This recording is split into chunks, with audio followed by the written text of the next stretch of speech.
Hello, hello. Wait, I was about to say, I thought somebody Oh, else. so am I not on mute? Sorry. I'm not No, on mute. you're all good, girl. You're I'm in here first. Where I trying to name myself here. Every week I Not go the every iPad. week. I go through this every single week. Uh, So annoying. I Me, think iPad. technology doesn't work Oh, the way that it's supposed to. I think it's just that I don't know what the heck I'm doing.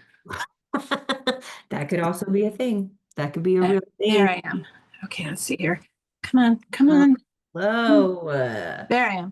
That's Oh, all right. yeah. Yay! Oh, you Oh, look so cute. thanks. Yes, camera on. That's all right. Speaking of technology flubs, while we're waiting for people, last week I sent my guitar player. He likes to record to the stems so he can Mhm. mix as he records. And I forgot that I had a section of the lead vocal in another track because I was patching and in and out. And I get the tracks back from him. I'm like, why can't I hear myself on this? Like, why is he playing over the intro, like the second verse? Like he's playing right over me. What's going on? And I was like, oh, because he doesn't know I'm supposed to be singing there. Sorry. No, whoopsie. I felt like an idiot. Hey, girl, you have the music production knowledge to even be able to source things out to guitarists and stuff. That's a lot more than other people could say. So don't be too bad on yourself, okay? Well, thank you. I appreciate it. I sat back last week and I kind of added up how much I've learned in just 1 year of doing this. And I was like, wow, wow, I can embed my metadata. I can, edit my own tracks. I can like do all this shit that I couldn't do a year ago. So Yeah, pretty amazing. What are you sewing? What are you working on? this is somebody's wedding gown. Wow. And I had to take the sides in. So all like right here, you can see like the belt is broken because I had to pull the beads off Mm-hmm. and take the sides in. So I'll be doing this for the next 8 hours. A real seamstress. Oh, I actually here's my brush with fame. I have one little brush with fame, not as cool as yours, but when Ariana Grande teched her sweetener tour, she hmm. did that tech in Albany, and I actually worked on her stuff. I was in the fitting room with her dresser, altering her clothes, her costumes for the Wow. tour. Wow. Yeah, it Is was fire. it was pretty cool, and she really was inspiring. Like she is one hardworking woman. I Yeah. give her a lot of credit, Yeah. and it was very stressful for her too because it was the first time back out on tour after that horrible incident she had. Mm-hmm. So security was insane. Oh yeah. I can only imagine. That's like genuinely, that's probably the worst nightmare any artist could ever have is a bunch of people being gathered in a stadium for me Yep. and there being a terrorist attack on the stadium, like insanity. So Yeah. It was awful. All right. I think people are here. well, Hi, everybody. yes, we got some people in here. What's up, my people? This is actually a lower RSVP'd for live stream. But welcome to our first workshop of September. I'm excited about it. Everyone who's here, I'm excited for you guys to be here because this month is going to be all about fan base building and monetization. And 2025 is the like fan base building, fan engagement, community building. That is the number one marketing lever of 2025, in my opinion. It's almost like everyone just realized like, oh my gosh, I should acknowledge my fans and create special experiences for them. And everyone has started doing that this year. But to kick this off, we're gonna do a little exercise. I want to do a poll to be like, what stage best describes you right now when it comes to your fan base? Is it just starting? Are you building slowly? Or do you already see growth but want to be more intentional? So let me copy and paste that into our chat. I want to hear from you guys. Do, do, do, do, do. Okay. I copied and pasted it from my notes and the bulletin is weird. Hold on, fixing the formatting because I have ADHD issues. Okay, here we go. So which stage best describes you? Are you just starting? Are you growing but kind of scattered? Do you have an audience but are you not sure how to activate them? I want to know. And did any of you guys get the email that I sent over the weekend? If not, please check your email and let me know. It's basically just giving you an overview of everything that you can expect this month. But also, I want to give an opportunity to get feedback from you guys of like, how is this working? How could we make this better? Because this is my first year having this membership, and I only want us to go up. You know what I'm saying? Like, just starting out, for us to have 30 members is great, and I'm excited about it, but I wish that we just, I don't know. It's like, I'm like, what can I be doing for us to connect more, for us to be more active in these weekly, meetings as well as the Discord?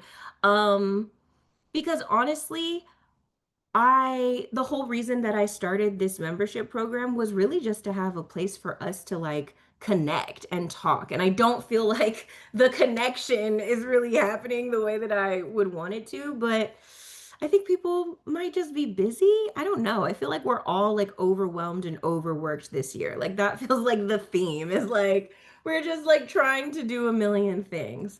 All right, so going to the poll. Some people are, so Rocky said growing but scattered.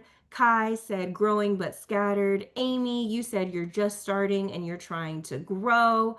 Robin, you said growing but scattered and you need to get a handle on activation. Got you. Kai said, busy applying all your advice, hun. I know that's right. I know that's right. No, Kai, I saw you going live the other day and I loved the angle that you had us at because it really just felt like we were a fly on the wall in the studio with you while you were like in the middle of your process. So that was really fun. There's so many people who don't even know what it takes to record their first song. And so you showing them the messy, the behind the scenes, not the finished product, I think is super dope. Um but yes, so today let's kick off with the foundation, which is defining and attracting your core fans. Because if you don't know who you're creating for, everything is guesswork. And like I said, it feels like we are all just trying different things to see what sticks, but we're not trying those different things long enough, or sometimes something works and then we do it too much. And like that's all we're posting, are like the photo three swipe post or the same video with the text hook because it got views, it got people here. And it's like, yeah, but that might not be helping us the way that we need it to? So let's define and attract those core fans. Um, and let's start with turning them from casual followers into true fans and like defining what a fan even really is? So most artists get stuck chasing the numbers.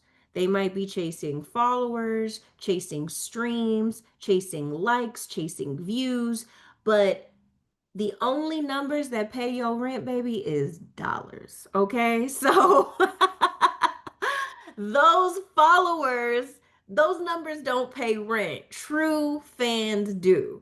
And if we are not attracting the people that we make music for, if we don't know how they think, where they hang out online, if we are not putting that strategy and that thought into whatever we are doing to show up and be consistent, then that's where you get in the rut where you're just throwing shit at the wall and hoping that it sticks, right? So let's adapt. How many of you guys have heard of the 1,000 true fans concept?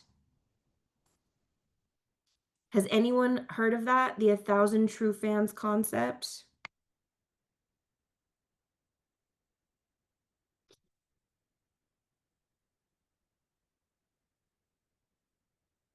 Let me see. Oh, we got someone trying to get in. All right, so the 1,000 True Fans concept, it's a theory that was proposed by Kevin Kelly in 2008, and it suggests that independent creators don't need millions of followers to earn a sustainable income, but instead they need to find 1,000 true dedicated fans willing to support their work by purchasing it regularly, right? So this was originally just for it's just talking about true fanship, right? It's talking about true fanship. So cultivating direct relationships instead of posting for the thousands, for the millions, and hoping that they eventually see it.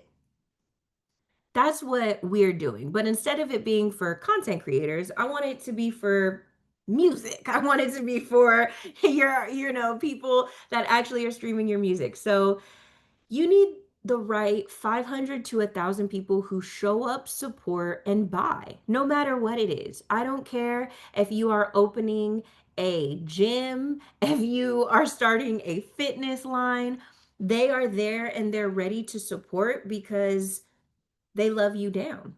And everything that you create, they want to be a part of, right? So true fans are those who engage with your content, not just liking it, but like actually talking to you, actually commenting, actually saving, you know?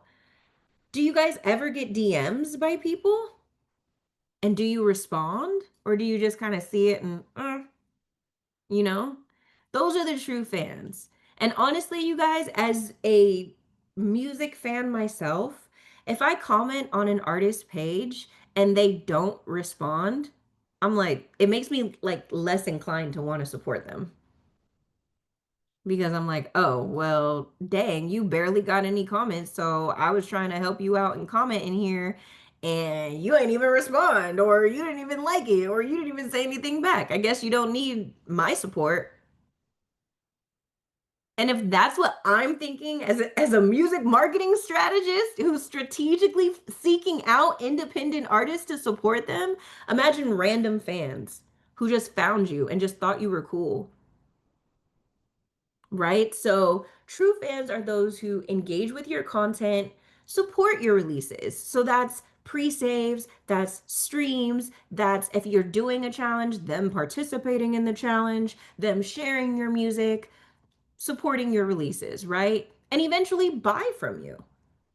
If you want to have merch, if you have tickets to your shows, or let's say you do live performances and you want to, promote that live performance as a weekly thing on your Patreon, where they can just pay a $2.99 subscription to come see you, right? So whether it's merch, tickets, memberships, how true fans support us in 2025 is not the same way that they would have supported us 10 years ago. So, name one true fan action that you have seen in your own journey, even if it's just one person. I want to hear from you guys, either in the chat or you can unmute and let me know. Can you clarify what you mean by that? Yeah. So, have you had an interaction with a fan where it's like they come to you after a show? Because you're actually performing, right? So, taking your first off, look at the wigs. Hey, oh my gosh. But anyways, so a true interaction that you would have with your fan is someone being like, "Oh my gosh, I watch your live streams all the time and I came to this show," and they let you know after the show. Or someone coming up to you and asking like, "Do you have any merch? Like I would love to like buy something from you," something like that. So that's IRL engagements, but it could be them DMing you from like a video and like you were ranting about something and it's like, girl, I feel the exact same way or something like that, right? So whether it is engaging with your content, supporting your releases, because Robin, I don't know how much music you've released, so I don't know, you know what I'm saying? Like, but that would look so So whether it's engaging with your content, supporting your releases, buying from you, or like coming up to you IRL in a real show, can you name one true fan action that you've seen in your own journey, even if it's just from one person?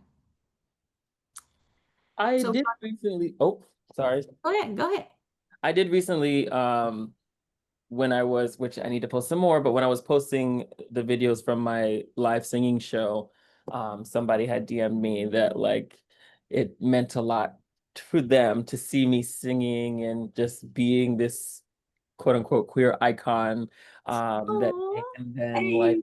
hold on to that and kind of do their own thing, which was really sweet and nice to get. The support of like, oh wow, you actually want to see me sing, and that what I do, even if it's not intentionally directed to you, still has some kind of effect on you as a newly emerging young queer artist. Yeah, that's huge because that like queer visibility, it's the most that it's ever been, but it still ain't shit. Like, you know what I'm saying? Like, it's still not as much as we would like to see it. So I could only imagine being a queer person, never seeing anyone who like identifies with what I'm going through and then being able to have that moment. That's like a standout moment. And those kind of interactions are when you create fans for life. You create supporters for life. So that's huge. Okay, so Rocky said on TikTok, I have a few people comment and repost and say how much they love listening to a cover on my YouTube channel. That's huge. But even in real life, like Rocky, you've gotten a standing ovation as you performed a cover of what was it? Well, it was Daniel Caesar, but it's his song with Kali Uchis. Get Uh, you said what? get you. Yes, yes, that's the video that I saw. How often does that happen? Is that the only standing ovation that you've had, or is that just another performance for you? I mean, I that's a great video, so I just use it a lot. But I do have more footage of shows and stuff that show stuff like that. Mm-hmm.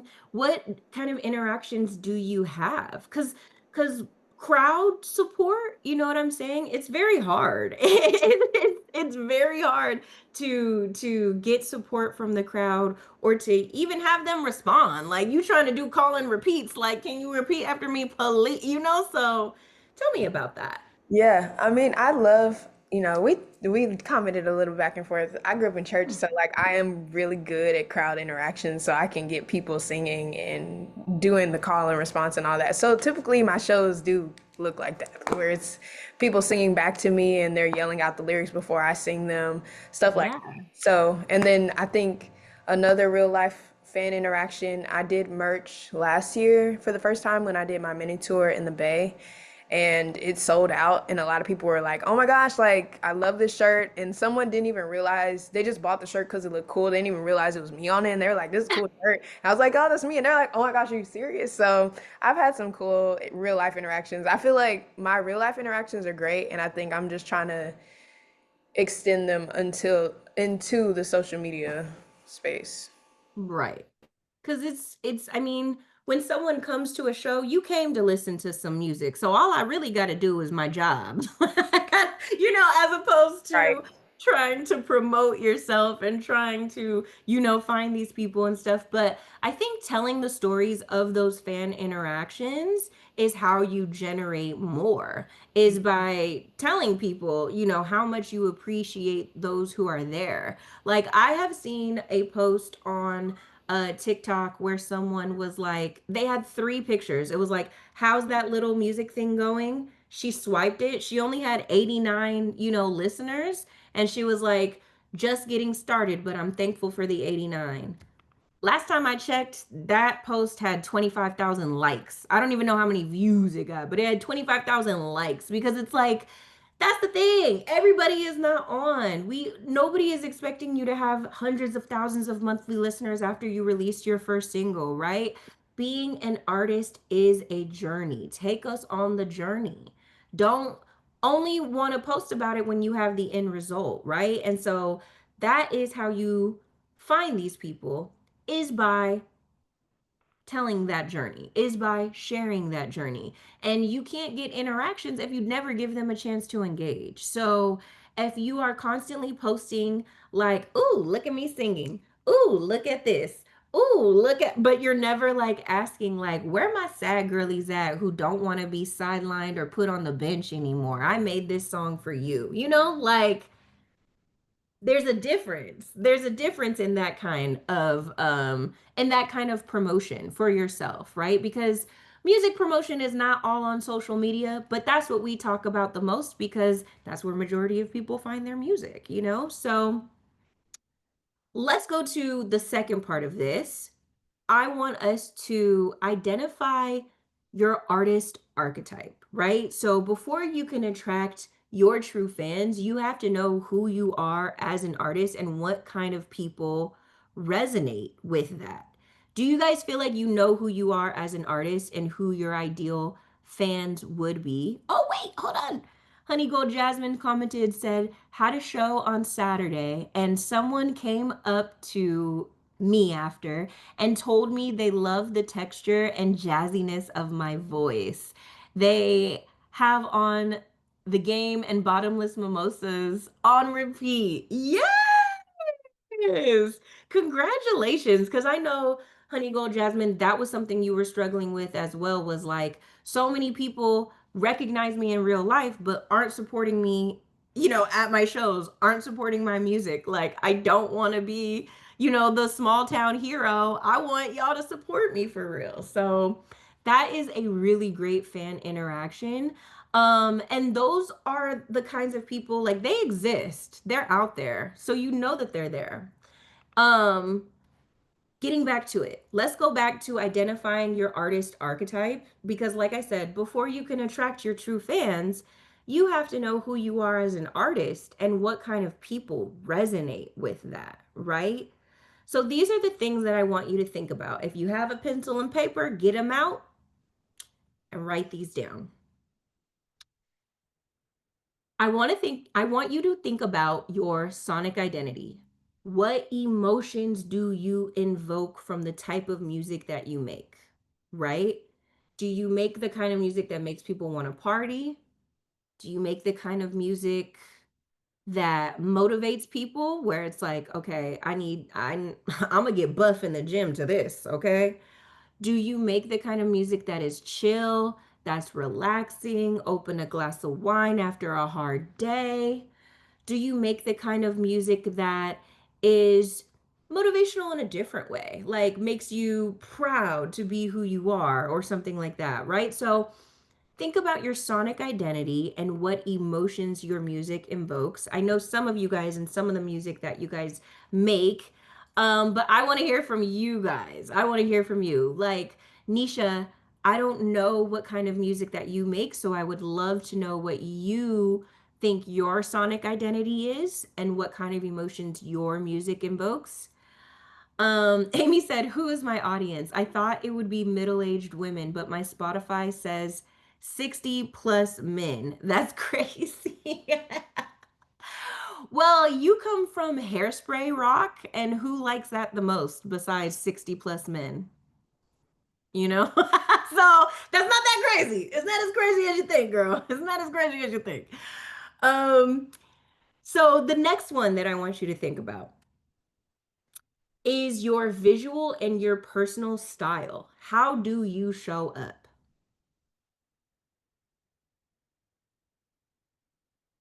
How do you show up, right? When you are making content, are you doing this after work where you have your makeup on from the day? You know, Robin, when you create content, do you always have to be in full glam or are you able to show up, you know, like, you know, with your natural face, right? Like, The because I full feel glam like definitely helps. you said full glam helps. Yeah, Yeah. but But I that's do both. because your audience found you that way, right? Yeah. So when we see RuPaul out of glam, it's kind of like startling because we like never see her like that. It's like, bitch, who the fuck is this? Like, so understandable. And now, the last thing that I want you to think about. So, we're already thinking about our sonic identity, right? What emotions do we invoke with the music that we make? We're thinking about our visual and personal style, like how do you show up? The final part, your values. What do you stand for? Because you got to stand for something. If you for everybody, you're also for no one at the same time. Stand on business. What do you stand for? What do you care about? For me, it has been so hard being an advocate for independent artists because then major artists feel isolated or like they can't work with me when I wouldn't know anything that I know if I didn't work with major artists. You know what I'm saying? I still, and that's why I have started to be like, whether you're signed or self-made, all artists are going through the same things right now. Cause I know, you know what I'm saying? Like this shit is not easy for anyone. So I don't want them to feel isolated, but the artist community is isolating them too, calling them industry plants, invalidating their work as if, oh, since you signed to a label, you got everything set up. It's like, baby, you ain't never been signed. You don't know how this shit works. Like, it's not like that, right? So for me, standing up for artists and being an advocate for artists, that's what I have to stand for something. You know what I'm saying? And for me, I am the artist advocate. I am the artist helper because to me, the ops are all of the millionaires making money off of musicians who can't afford rent. You see what I'm saying? That's the real enemy. I don't care if you're signed. You know what I'm saying? Like everybody is out here struggling, like in different ways, on different parts of their journey, because being an artist is a journey.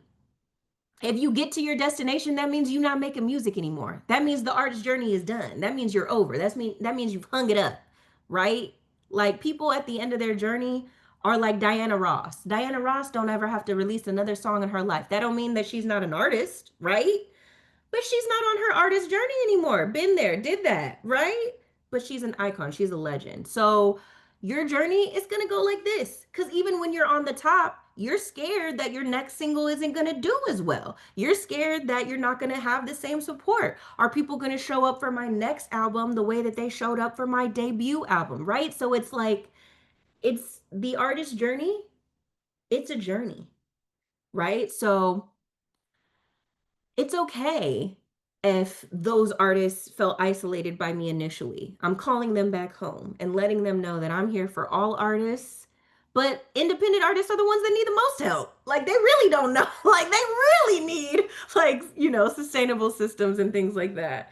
Yeah, so also what wasn't the goal for years to get signed? Yeah, so that viewpoint is odd to me, right? No, honestly, it's like, so is an industry plant like just people who are like professional artists, like in a part of the major label system? Is an industry plant just mean that the industry is doing its job and working for that artist, and so you hate it? Like that, it's like insane, right? Um, Makes me think of Victoria Monet, bro. Exactly, that's my thing. Victoria Monet has been that girl, right? But even with that, her debut album was Jaguar 2. How y'all debut album got a 2 in it? And that's how seasoned you are. Like everything else, like Nightmares and Lullabies, all of that, those were EPs, right? It's just how the industry works. It's how it goes. But anyways, values, what you stand for. So your archetype isn't about putting you into a box. It's about making your energy findable. And if you haven't thought about your sonic identity and the emotions that you invoke from your music, if you haven't created enough music to be able to form a sonic identity, then now we know what our next step is. We need to get our ass in the studio, right? Like we need to have a body of music that we are proud of. Doesn't mean that it all has to be released as an album or an EP or anything like that, but a lot of artist development starts in the studio. You learn who you are from the music that you make, right?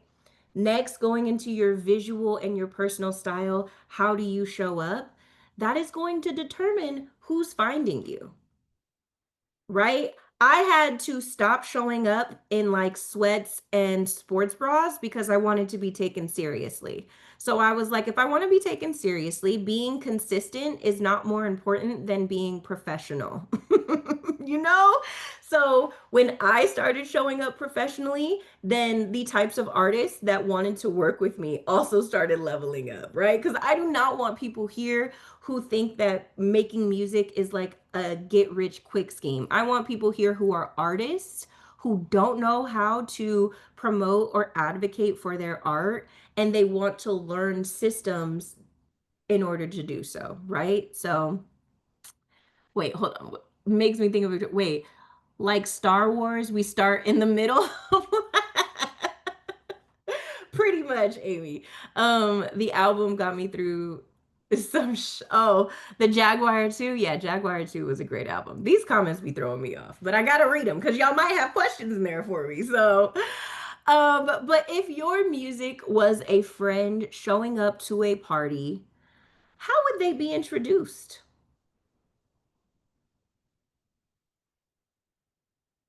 If your music was a friend showing up to a party, how would they be introduced? Right?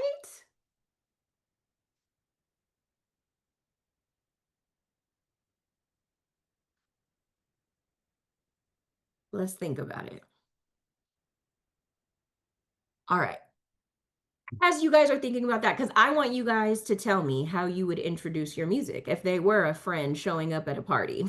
So I'm circling back to that. Y'all get your answers together. Those who are able to unmute, let me know. Here we go, Nisha. Yes. So she said, I think my music invokes a chill emotion. I've had a couple journalists mention that my music makes them feel like they are locked in a sweet dream. Ooh, okay. I'm currently in a process of trying to figure out how to create visuals and content that relates. Got you. Cheeky independent girl. That's how you would introduce your music. Here's my friend. She's a cheeky independent girl. Okay. Love it. Love it. These are all great things to think about. Anybody else, if your music was a friend showing up to a party, how would they be introduced? Go ahead, Rocky. I would say my current music right now, the stuff that I'm working on now, it gives like mother of the group, like coming to be a listening ear, but also a safe space for you to unwind and fall apart and then put yourself back together. So I think that that's the vibe I'm on right now. I like that. Ooh. Honey Gold Jasmine said, an ethereal baddie that's funny on the low. No, that is great. That is great. That's a great description. I love that because, yes, very much that. Okay, Robin, go ahead. Uh, Honestly, me and Rocky are a similar vibe right now, but I would also say like, this is my friend. Y'all think she has it all together, but on the inside, she's kind of going through it a bit. But she also wants to encourage you, and through encouraging you, she's encouraging herself. I don't know if that answered the question, but that's kind of the mode that I'm in. Yeah, so your music is like it's kind of like fake it till you make it, trying to, kind of energy where it's like I am not this girl yet, but I'm gonna write songs pretending to be this girl until I can be her. Is that more so it? Kinda. It's like I'm still figuring out the new DNA of my music, but it's Hmm. very much so she is that girl. She just needs to be reminded at times that she's that girl. Got Like you. me personally, sometimes I'll have my shit together and then my friend is going through something I'm like, oh, I'm kind of going through that too, but I'm gonna give you advice, but I'm also giving myself that advice Yeah. as well because I know what I'm supposed to be doing, but I'm just not doing it. So that's what I'm Yeah. telling you so that I can do it myself. Okay. It's I don't always know. easier I don't to know tell what that somebody else. would the word for that would be, but we're figuring it out. I don't know how we would describe that friend at a party, but it sounds like you're finding your sonic identity in real time. So maybe that friend doesn't know who she is yet. And guess what that is? Okay. Okay. Like it's a part of the process. Okay. Nisha said, LOL, the cutie patootie shy girl next door. That's so cute. I love this. I love how you guys are introducing your music as if they are friends at the party. That's huge. Because this gives you ideas as well, right? Nisha said, I'm trying to, figure out how to create visuals and content that relates to the feeling that her music invokes. But if your music is, the cutie patootie shy girl next door, and it makes people feel like they're locked into a sweet dream, then maybe the way that you show up in content is as that cute, shy girl next door who is telling the story of the lyrics and of, your songs, and maybe asking your audience questions about, situations that you have written about in your songs. And then your visuals are ethereal and they are like dream sequences and they feel the way that your music emotes. Because with marketing, it's really creating a feeling without directly telling people what that feeling is supposed to be. That's the best marketing where it's like, you're supposed to feel like you're dreaming. Don't you feel ethereal? It's like, okay. As opposed to like, baby, there's clouds, there's a fog machine, there's vision of you. I have no choice but to be in La La Land because that is the vision that you have created, right? So, really great. I loved that. That was a good breakout session. I love that. So let's talk about how to audit your audience, like who's actually engaging, right? So this is where we get to the real, because again, your current followers, they're not all your fans, and you know that because the amount of people who follow you aren't necessarily streaming your music, right? So go to your insights. Who comments? Who shares? Who's been there more than once? Are you creating content responding to their comments? Are you doing swipe posts after you release a single, sharing all of the encouragement that you got, whether it's comments on YouTube, live streams, whatever? You know what I'm saying? Like those can be put into one cohesive post where you're showing about it. My bad, y'all. I always give content ideas. For some reason, I can't I can't talk about social media without just like giving free game. It's No a one's problem I have. complaining. No one's complaining. Okay, great. Thank you. Yeah, As long I'm so here for the content suggestions because like that's what I struggle with. Yeah, no, it's hard. It's like, how do I like do this in real life though, right? So kind of as I talk about it with you guys, it just naturally comes to mind for me to like suggest things to you. But yes, Kai, if that's something that you were thinking of, please, Pookie, do it because sometimes, like I said, if I'm a fan supporting a small artist and they don't even acknowledge me, I'm like, oh, well, I can go back to listening to my SZA album from 2 years ago. And that's what a lot of music consumers are doing. I'm not even joking. When you look at the numbers, music consumers are not playing new music. Like our top songs and stuff aren't even releases that happened this year. Do you know why? It's because we can't find it. It's too much. There's too much. It's too much. And it's overwhelming everyone. And so instead of trying out new artists and new music, I'm just going to go back to this album that I know sounds good and that makes me feel good. And I'm going to play it out until I get bored. And then I'm going to play another album out. That's where consumers are with music. Because for some reason, artists started to feel like this was a race and like they all had to release at the same time. Now we don't have enough time to sit with projects the way that they deserve to be. Music deserves that respect. So when you go to your insights and you're looking at who comments, who shares, Sometimes you can't see who shares. I don't think I can see who shares on any platform. I think I can only see people, like I can see that it's been shared or that it's been saved, but you can't see who actually did it.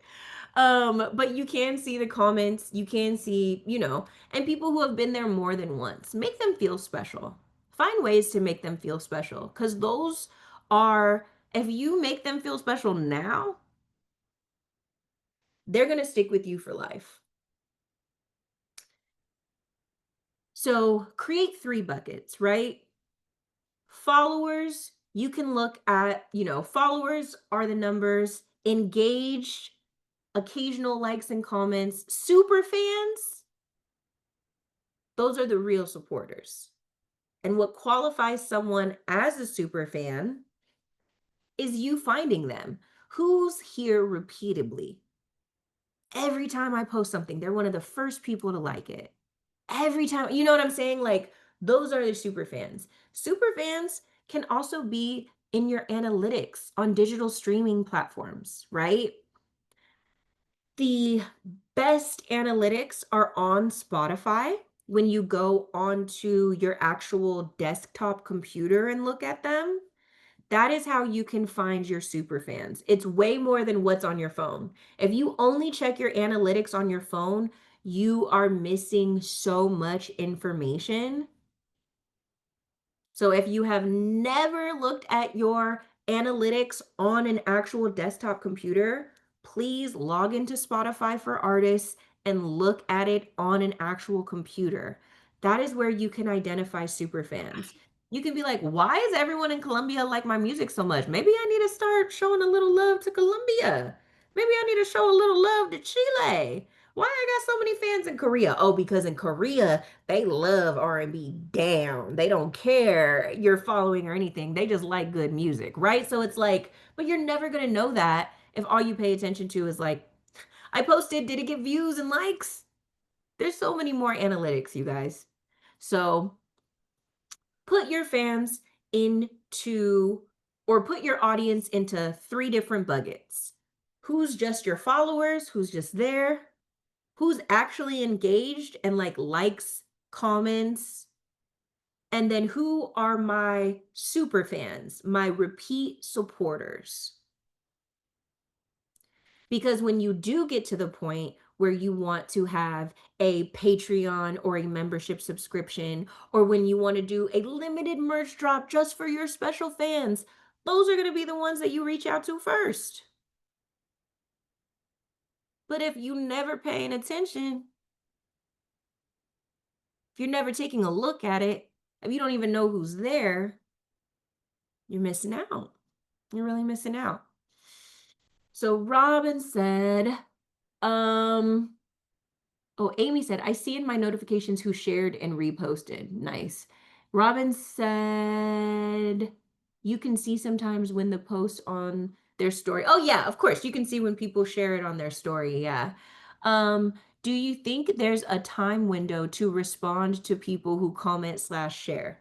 So it depends. If there's 3 comments on that video, respond, right? If it's a huge video with thousands of comments, just take time out and respond at the time that you can, because you don't want to burn yourself out trying to respond to every comment. You got other content to edit and post, right? We're posting consistently, right? We can't just, even if this one is taking off, right? You still only lock in like, okay, I got 30 minutes. 30 minutes every day. I am going to look at my comments. I am going to respond to comments. I am going to, audit my audience, those kinds of things. So I don't think that there is a time window if it is a super viral post, because those comments will just keep coming in. But for me, as a rule of thumb, I reply to comments so much that, like, I don't know if it does this on TikTok for everyone, but it's like comments are like the first thing that it shows me. Like those are my top engagements. And then like everyone who likes and stuff is always under it. Cause what I'm gonna do with a like? Like, okay, oh, it does tell you when people save and repost your stuff. It actually notifies you. You're right, guys. I get too many notifications on TikTok. As you can see, I just be scrolling through that shit. I I'm not taking my own advice, but I'm not a music artist. You are. So don't do as I do. Do as I say. But I respond to comments so much that comments are always on the top, you know? Do you feel like just liking the comment can be enough, or should there be a full actual response? I think if the comment is a bunch of emojis, then you can heart it, right? It's like you ain't say shit, I'm not saying shit back. But if you actually ask me a question, if you actually say something to me, I think that that generate like, you know, an actual response. If it's just like, "Oh my gosh, I love you," and it's not like a question or anything, then it can just be like a thank you, appreciate it. You know, that's it's just the acknowledgement, right? So yeah, TikTok is definitely better showing you who saved stuff and things like that. Absolutely. At least try to say thank you. Yeah, I mean, it can get overwhelming. So little things like that are nice, but I think that the type of engagement that a fan gets depends on how they engage. I think energy should just be an equal exchange. I don't want you to look thirsty. You know what I'm saying? Like having these one-way conversations, sending paragraphs to people who just sent you like some fire emojis, you know? Like so the way that you engage, it depends on how they engaged, right? And that'll help you put your audience into one of those three buckets. Are you a follower? Are you engaged? Or are you a super fan? You know? Do you guys want a worksheet to help you guys audit your audience? Should I make one? Okay. I'll make a worksheet. I'll make a worksheet to help you guys actually do that. Yeah, I got you. I got you. And that'll be your homework is for you guys to audit your audience. So I'll make a worksheet for y'all to help you execute it. Um, I also started doing the OMG first commenter acknowledgement when I post on TikTok. Oh, that's cute. I remember for a long time people were like first, first, and I was like, what are we? Why is that even a thing? But it must be because people like acknowledge, you know, the first commenter. Maybe I should start doing that. I'm gonna steal that strategy from you. Start making people feel special for being the first comment. Go ahead, Robin. Yeah, with that one, it's more so TikTok sometimes when you look at the thing, they'll be like, first comment. I'm like, oh, well, if TikTok is pointing this out, maybe I should like make sure to acknowledge them. And most of them haven't been like, oh my gosh, on the first comment, they'll actually like say something pertaining to the video. So I always make sure Right. that I respond to them to maybe kind of train people to be like, oh my gosh, if I comment early, maybe there'll be a response there. So that's in Maybe if my you're mind lucky. might work. We'll see. So I've seen your Instagram more than your TikTok. How is your TikTok? I feel like currently I get more engagement from people on TikTok than I do on Instagram. Mhm. Instagram I feel like is kind of like a dying tree for me that I need to water more often, but I'm not doing as many like photo shoots and like more clean stuff. Yeah. Like And even that's for Instagram, is that kind of the yeah, clean content. Yeah, is that. And you know, baby, that audience is on ice. Whenever you want to return, they'll be right, you know, they'll be there. As opposed to TikTok, where it's like TikTok shows favor to momentum. So the more engaged you are, the more you go live, the more you're posting, that, you know, the momentum picks up and they yeah. start pushing you out more. So, Yeah, I'm definitely seeing like where you say that um TikTok is the discovery platform because I mhm. post again, I'm still trying to figure out what content works best for me on each, so I kind of post the same things Whenever on you want to both. have a one-on-one session, Pooks, hit me Yeah, up. Hit me. we do need to have a one-on-one soon. But like I would post those singing videos and those have gotten more views on TikTok as well as more people actually engaging with those to the point where now Yes. they're kind of like resurging and I posted those like weeks ago. So TikTok is Yeah. telling me post more of these. Hell for yeah. people. So I if love anybody ever doubted it. the things that you say, they are correct. Oh, that's a testimonial. Let me let me clip this Flip that. Period. Love to hear it. I also for you, damn, what was I gonna say? I got excited and I lost it. All right, hopefully it'll come back to me. But I'm happy to hear that you are boosting your discovery and TikTok is working the way that you need it to. And you're discovering what content works best for you on there because it is a trial and error. And if I don't know if y'all have noticed this, but it feels like TikTok is the wild, wild west right now. Like nobody knows what's working. And it's like cool craziness. It is pure chaos on TikTok right now. So it's not about what everyone is doing, it's about what's working best for you. Because trying to, again, once it becomes too easy, then the goalpost is just moved. And I think being consistent on TikTok became too easy because everybody was like, oh, just post the content, just post the content, just post the content. And now everyone is just posting the content and crazy craziness. So happy to hear that you are finding what works for you on that app, and that the engagement is up because that's the thing is you want the conversations, you want people to know you sing, you don't just want people to like you for past things and stuff. So happy to hear that. All right, y'all, I gotta wrap it up in 8 minutes because I actually have a client at 1 p.m. today, so I can't go over. So the last thing that we want to do, or that I want to do with you guys, is we have talked about your audience and building your ideal fans. How many of you guys actually did that exercise where it's like the fan profile, like creating your fan profile? Rocky, you did it. Do you want to share your fan profile? I don't know where it is anymore. About it. Is that okay? Or Yeah, you can even drop it in the homework thread as like an example too. But yes, I would love for you to talk about it because I have examples of clients that I have worked with, the kind of music that they make, and the different fan profiles that I've created for them. But I would love to hear from you since you actually did the homework.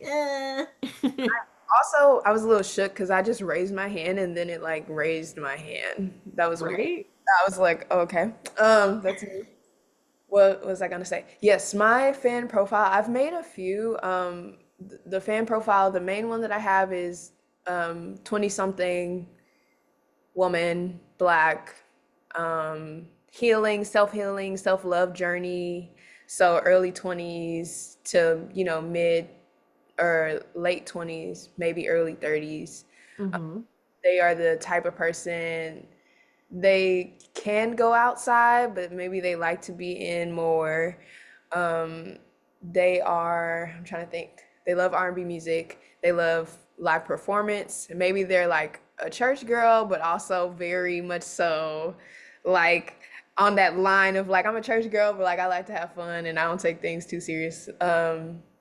Yeah. And I think it's so interesting when you do the profiles, it's almost like you're doing a profile on yourself. You're just like, me, this Right? who am I and who are your friends? Like who are people that are friends with you? What are they like? What do they like to do? Are they type A, type B person? So yeah, that's what I have. Very much. Okay, let me share my screen. I'm going to show you guys some examples from my other clients.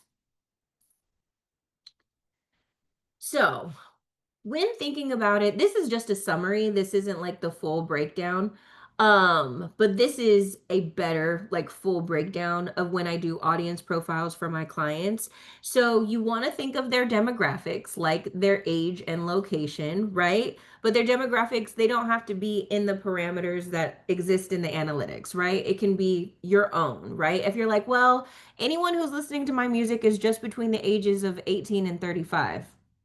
we go through so much between 18 and 35. There's a bunch of different people in that demographic, right? So you want to think about their age, you want to think about their location, you want to think about their interests, right? You want to think about what else are they into. So for me, defining vibes, like, okay, what's their vibe? If they are the educated baddie. So this is for my client. Her name is Made Millie. She's a rapper out of Atlanta. And we're working on an EP that she wants to release. She's half like, or no, I think she's full Ghanaian, but her mom is from like London. So she's having this EP it's called Tea Time, where she's telling her own tea about being cheated on and everything. And so there's some bad bitch anthems in there. There's some why you do this to me, and you know what I'm saying? Like all of that kind of stuff. So we had to define who are the different people that are going to be in there. If we had ideal fan avatars, what's their age, what's their location, what's their vibe, who are some other artists that they might like? That's very important too. Is you knowing like who are some other artists that would like be in this vein, right? And how do you compare to those artists? You have your own unique selling point. It's not so that you can be like them.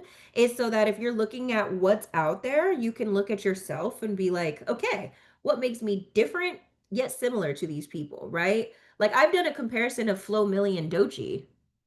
You know, they're such similar artists, but it's like Doechii was a little bit more creative and a little bit more consistent, and that's what took her over, right? So you're looking at their other favorite artists. What kind of content do they consume? Mental health TikToks, indie artist breakdowns and lyrical dissect, like all of this kind of stuff. And you can do this with Chat GPT, right? But you have to ask Chat GPT the right questions for them to be able to build these kind of audience profiles for you. So you need to think of demographics, age and location, interests, what else are they into, platforms, where do they hang out online, and pain points or desires that make your music feel like home to them.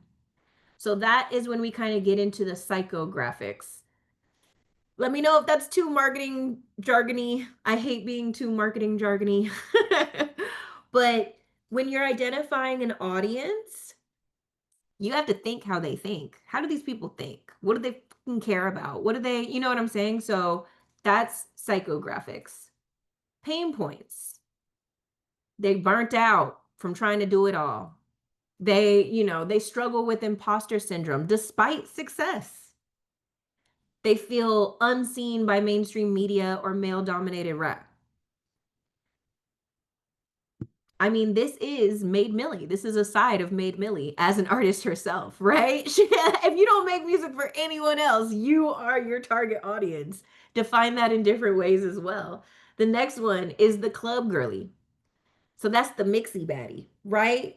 So they like more of the outfit dumps, the get readies with me. They're a little bit high maintenance. You see how the difference of artists that they like?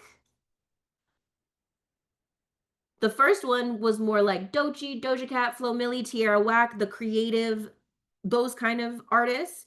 This one is more the I'm a bad bitch kind of artist, the I'ma talk my shit kind of artist, right? So that's Sweetie, Cardi B, Cash Doll, Lotto, Glorilla.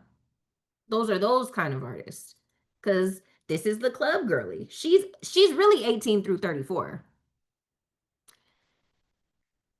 The pain points. Feeling underestimated. People don't prioritize that they're more than a pretty face. Those kinds of things. And why do they connect with Made Millie? Because Made Millie is her. She's that girl. So I want you guys to do this and think about this for yourselves. I think in addition to the audience audit, did I already give you guys a worksheet telling you how to do this? I'm like, let me go to Discord myself. I think so, like maybe June. I remember giving you guys examples. Oh my gosh, David isn't here. This is like the first live stream David's never been a part of. What is going on? Okay, that August challenge took us out. I'm like, I can't see anything. I'll look through this later because I have to jump because I have a 1 p.m. call. But if I didn't already provide you guys with something to be able to create these target audience profiles, then I'll create it for you. All right, guys. Oh, Kai says I already did. Okay. Well, I would love for you guys to define your audience. That's my biggest thing. I will follow up in the Discord in our new homework thread. Okay. We got our new homework thread specifically for homework. So I'm going to follow up in there with the homework that I have for you. And if you have any questions, y'all, please let me know. This is very important. This will help you brainstorm content if you know who you are marketing yourself to. I cannot express the importance of this enough because it gets overlooked so much. All right, you guys. Next week, we are talking about how to turn your followers into fans. We're going to we've already discussed the fan funnel, but I want to talk about how to create real engagement strategies. So RSVP for the next session if you haven't already, or I'll just hit you up on Tuesday like I always do. All right, guys, drop one word in the chat for how you feel leaving today's session, and then I will jump off. But I want one word before we disconnect. Just let me know before you go. How are you leaving today's chat? Encouraged, grateful, thoughtful, motivated, curious, soulful. What's up, bro? You snuck in here. How What's are you? up? I did sneak in. I'm good. Hope y'all are. I'm good though. We're doing well. Happy to have you in here. Thank you. Of course. Encouraged. Love to hear it.